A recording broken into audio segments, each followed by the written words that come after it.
Salve omnes, this is the lecture for Chapter 8 for Latin for the New Millennium, Level 2. On the agenda for this lecture and the material happening in this chapter, we have irregular comparatives and superlatives. These are going to be adjectives. And then we're also going to be learning in this chapter about deponent verbs. So it's going to be a charts and graphs kind of chapter. Adjectives of irregular comparison. We deal every day with adjectives of irregular comparison in English. So for example, good, better, and best, bad, worse, and worst, much, more, and most. These are technically irregular comparisons because normally in English we would say good, gooder, goodest, right? Bad, badder, baddest, much, mucher, muchest, but we don't. They go irregular in the comparatives and the superlatives. These exact same adjectives are also irregular in Latin. So let's go check out our big scary chart. Okay, so here's what we've got.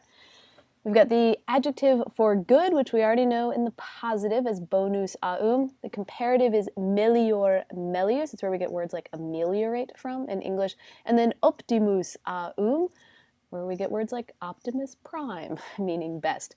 Looking at great, magnus aum, that's going to turn to maior maius, meaning greater. It's where we get words like major. And then greatest as maximus aum, so words like maximize. Malus aum, meaning bad, becomes peor peius, is where we get words like pejorative. And then pessimus aum, and as we all know, a pessimist is one who sees the worst in things. Much, multus aum. Note that when we come to the comparative of this form, that there's not going to be a masculine feminine singular, that it exists only in the neuter, and we'll talk about this in a few more slides, why that's the case. That's going to be plus, and then most is going to be plurimus aum. Small, parvus aum, smaller, minor and minus, and then smallest becomes minimus aum. So irregular forms, yes, but thanks to the joys of the English language and derivatives, a lot of these are already pretty familiar. When it comes to actually declining the comparative form, it's going to do the exact same thing that we saw comparative adjectives do before in Chapter 6, which is where they just become third declension adjectives, but with third declension noun endings.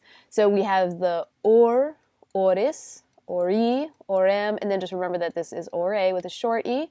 Neuter, us, oris, ori, and then back to your accusative form, and then ore and us, same form for the vocative. In the plural, ores, orum, oribus, ores, oribus, ores. And then likewise the same thing with the neuter, ora, orum, oribus, ora, oribus, and then ora. Okay, the declension of plus is going to be a little bit different. In the plural, plus functions as an adjective, but it's going to have mixed I stem form, so we'll look at that. And then in the singular, plus functions as a neuter noun followed by a genitive of the whole. So plural is an adjective, the singular is a noun. This is the declension of plus. So neuter, plus, plurus, note that there is not a dative form, and then it's plus, plure. So kind of sort of third declension adjectives there, nothing too concerning. In the plural, note that we have a masculine feminine form and a neuter plural. Plures, plurium, so there's an I stem. Pluribus, plures, pluribus. Plura, not I stem. Plurium, I stem. Pluribus, plura, and then pluribus. So again, it'll function as a noun in the neuter singular, plus aequae, more of water, again taking that genitive after it. Adjective when it's in the plural, plures milites, more soldiers. Deponent verbs. Okay, here's the good news. Deponent verbs initially seem very scary, and you're going to see all of these charts and graphs in the chapter.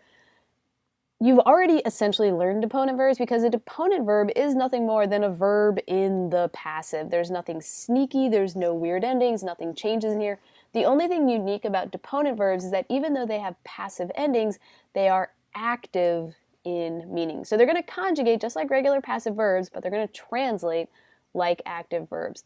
They're called deponent verbs from the Latin depona, meaning that they set aside their active forms. So these are verbs that exist only in the passive, but you just have to remember to translate them actively. Deponent verbs are sort of that class of verbs that you always forget about, and then you're halfway through a translation, and you keep trying to translate something passively because it has a passive form, and the translation makes no sense. and then all of a sudden you remember that this was a deponent verb. Okay.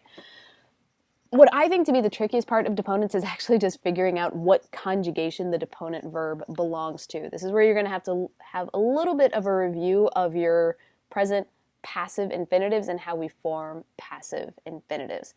So first conjugation deponents are going to look like this: hortor, hortati, hortatus sum. Note that there are only 3 principal parts for deponent verbs. Second conjugation, fateor, fatere, fasus sum. Third, sequor, sequi, secutus sum. Fourth, molior, moliri, molitus sum. And then third io, patior, pati, passus sum. What I've bolded here are the infinitives, because just like you're going to do with any regular active verb form, you're going to go to that infinitive to figure out what conjugation you belong to. And you can see here in my first conjugation, I still have a dominant A. In my second conjugation, I have that dominant long E. Fourth conjugation, I have a dominant long I. Where it gets a little bit sneaky is the third and the third IO. And that's because, as we'll talk about in a minute, to get to the passive infinitive for third and third IO, remember that we had to chop off the entire ERE ending of the active infinitive and then put a long I on it. So it does make third and third IO a little bit harder to distinguish. Also note when we come to third IO, you do still have to go back to the first principal part to see if there's an I, to see if you have a third IO. And then finally, the most important thing really to note about these is the active translation. Hortor meaning to urge, fateor meaning to confess, sequor to follow, molior to work at, and then patior to suffer. So passive forms, active meaning. Okay, so we're going to determine the conjugation from the infinitive. Now, passive infinitives of the first, the second, and the fourth conjugation were all pretty predictable. All you did was chop off the last E and swap out that E for a long I. Amare became amari, monere became moneri, audire became audiri.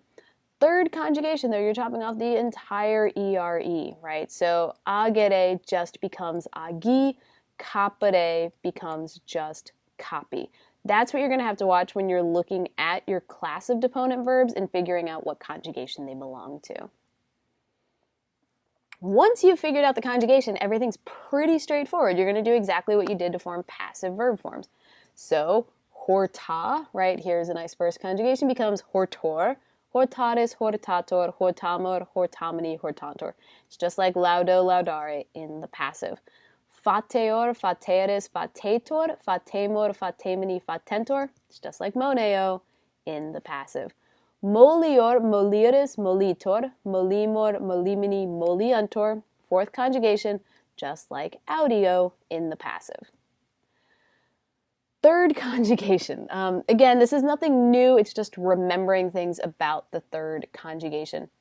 Specifically, that third conjugation and third IO conjugation, second person singular passive indicative, is going to keep the short E. Right? Remember this vaguely? So ageris, caperis. So that short E, which is technically part of the stem, right? Ageo, ages, aget. And then everything got mushed and smushed and the E drops out and then all of my short E's get squashed into these I's. Then it gets squashed into a U, right? None of that's going to happen in the second person singular because we know that a short E is best buds with an R and the E gets to stay before an R when we are forming those passive forms. So ager becomes agor, but ageris gets to stay ageris. That said, agetor becomes agitor, agentor still becomes aguntor. So again, technically you already know this. You just need to remember it when we go through our deponent verb form. So here we can see sequor, sequeris, sequitor, sequimor, sequimini, sequuntor. And then patior, pateris, patitor, patimor, patimini, and patiantor. Watching, of course, with third IO, the I that shows up before the O and the U in first singular and in third plural. Imperfect tense is much more predictable. We just have our stem and then we're adding bar, baris, bator, batebar, sequebar, moliebar, remember that's an IE, and patiebar. Future, again, you already know this, Hortabor, hortaberis. Remember, that's another one of those instances with the short E before the R. Hortabitor, fatebor, fateberis, fatebitor. Again, E showing up. And then when we come to the third IO, and the fourth, we are switching to our A, E, E ending. So sequar, sequeris, sequator, moliar, molieris, molietor, patiar, patieris, patietor. Perfect tense, much more predictable. It is nothing more than the fourth principal part plus all of the corresponding forms of the verb. To be, hortatus sum, fasus sum, secutus sum. Pluperfect, hortatus eram, fasus eram, secutus eram. Future perfect, hortatus ero, fasus ero, secutus ero. Very nice and straightforward. Okay, the subjunctive. Again, you know all of this, it's just remembering all of it. So for the present subjunctive, it's going to be the vowel shift that we know and love. We fear a giant liar. Plus our passive endings are ris, tur. Imperfect, as we remember, is the present stem plus re, in other words, the infinitive, plus the passive endings, although it's not going to quite be the infinitive because these deponents are in the passive infinitive, so it might be more helpful to think of it as present stem plus re. Perfect, fourth principal part plus sim, sis, sit. Pluperfect, fourth principal part plus asem, assays, asset. Okay, present subjunctive. We know that our vowel shift is going to be to an E. Horter, horteris, hortator. Second conjugation, vowel shift to an EA. Fatear, fatearis, fateator. Third conjugation, vowel shift to an A. Sequar, sequaris, sequator. Fourth conjugation, vowel shift to the IA. Moliar, moliaris, moliator. Imperfect subjunctive. Again, it's kind of, you can look at it from two angles. You can think of it as nothing more than your stem plus RE plus your passive ending. So horta plus RE plus R. Horta plus RE plus RIS. Horta plus RE plus TUR. You can, if you want, still think of it as the infinitive plus the passive endings. You just kind of have to make your brain do that extra step of imagining what the active infinitive of these deponents would look like, which is not that hard. Once you kind of see them here, it's like, well, yes, of course, that's exactly what the active form of the infinitive would look like. But that said, it's not an active form that you're given, so you do have to sort of construct it in your mind to come up with the imperfect. Perfect tense, again, hortatus sim, hortatus sis, hortatus sit. Pluperfect, hortatus asem, hortatus assays, exactly as we would expect. Participles, okay. You guys actually don't need to worry about some of these forms because we haven't learned them yet, so that's good. We can cross some things off the list. I don't think you guys have learned the gerundive either. So, perfect participle, hortatus aum, future hortatorus aum. So here they are again. Perfect, hortatus aum, future hortatorus aum, perfect, secutus aum, secutorus aum, nothing too complicated there. Infinitives, again, present, hortari, perfect, hortatus esse, future, hortatorus esse. These are all just going to be the passive forms of the infinitives. Yeah. Imperative forms, in the singular, it's going to be the equivalent to the alternate second person singular present passive ending. So in other words, sequeris becomes sequere, meaning you follow, right? Imperative singular, sequere, follow. In the plural, it's going to be the equivalent to the second person plural present passive form. So sequimini, meaning follow in the plural. Again, just kind of more examples of these. Fatere, fatemini, sequere, sequimini, molire, molimini, patere, patimini. These are what the imperative forms are going to look like. And that's it. That's the deponent. So it's a lot to process, and it's a lot of review of passive forms, but technically, it's not anything new. You just need to remember to translate these passive forms actively. All right, everybody. Walete.